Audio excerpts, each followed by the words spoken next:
Which came first, the chicken or the egg? This question has been debated about for centuries.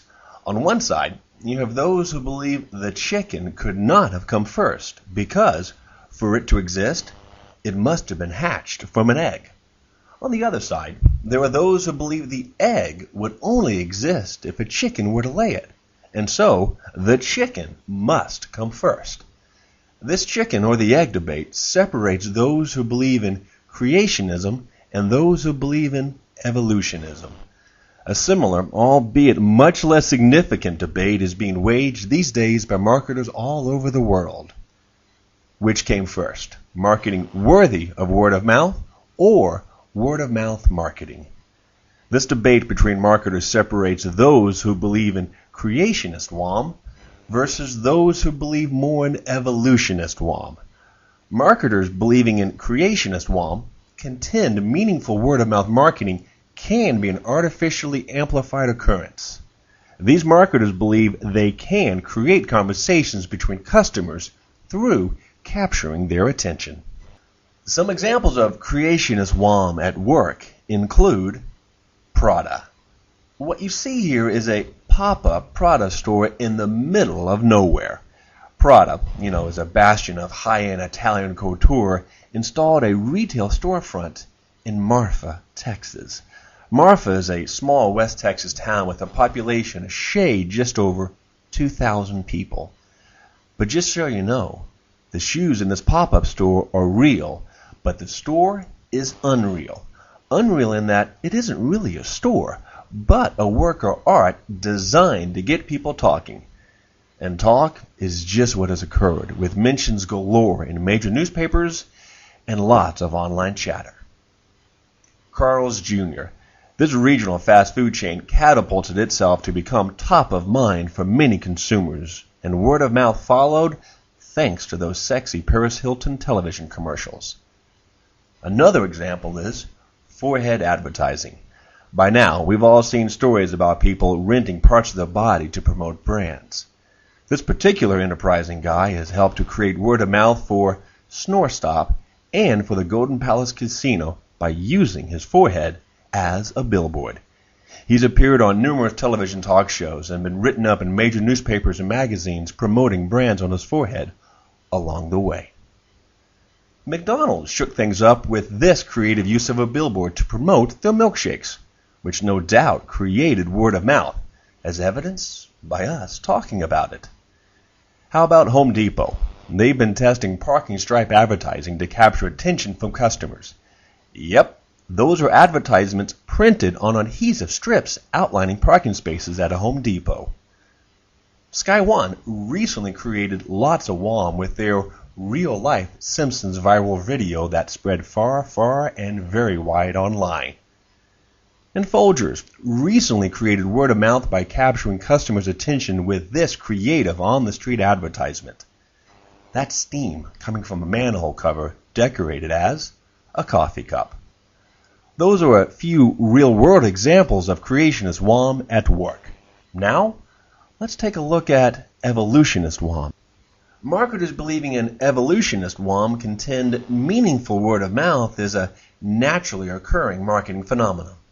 Marketers of the evolutionist mindset seek to generate word-of-mouth marketing by going beyond capturing customers' attention to garnering customer intention.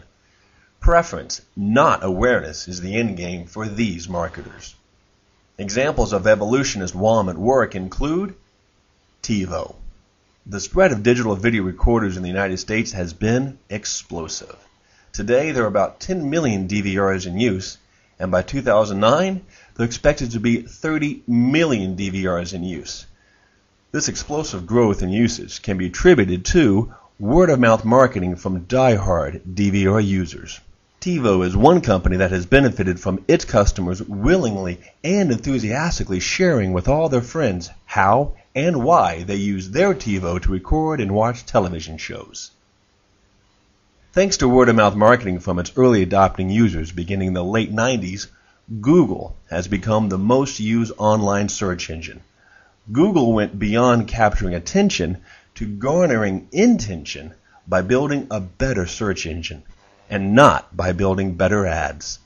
Word of mouth essentially evolved from Google being a search engine that delivered better results. Starbucks is another example of evolutionist WOM at work. By taking the common cup of coffee and making it uncommon, Starbucks has created an experience that is worth talking about. Starbucks rarely advertises because the remarkable in-store experiences and remarkable tasting coffee drinks are the advertising for Starbucks. Method is a small startup company that makes household cleaning products ranging from hand soaps to laundry detergent to all-purpose cleaners. As you know, the massive consumer packaged goods companies dominate the household cleaning category, leaving little room for upstarts like Method. But Method is succeeding in taking market share from the big boys by garnering intention from customers. Design is the trigger Method uses to go beyond capturing awareness to garnering intention. If given a choice, which soap container would you like to have in your guest bathroom? A generic-looking bottle or a stylish bottle that just begs one to use it? YouTube is all the rage in the emerging field of customer-generated media. People stream over 40 million videos a day from YouTube. Whether you're searching for and streaming videos online or uploading videos for others to stream, YouTube is incredibly easy to use. Customer intention has led to significant customer attention for YouTube. Ditto for Skype. The Skype internet telephony business has been built upon getting people to use its service, because the more people use Skype, the more people become aware of Skype. Now let's dive a little deeper into the differences between Creationist WOM and Evolutionist WOM. As we've discussed, Creationist WOM is more about creating customer awareness, while Evolutionist WOM is more about building preference with customers. Creationist WOM happens when customers talk more about the marketing the company did. Evolutionist WOM happens when customers talk more about the products and services a company does. The Creationist WOM marketing mindset is about making the WOM activity more remarkable, while the Evolutionist WOM mindset is more about making products and experiences more remarkable. Creationist WOM tends to make up a story, but Evolutionist WOM tends to tell the story about what makes a product or service worthy of WOM.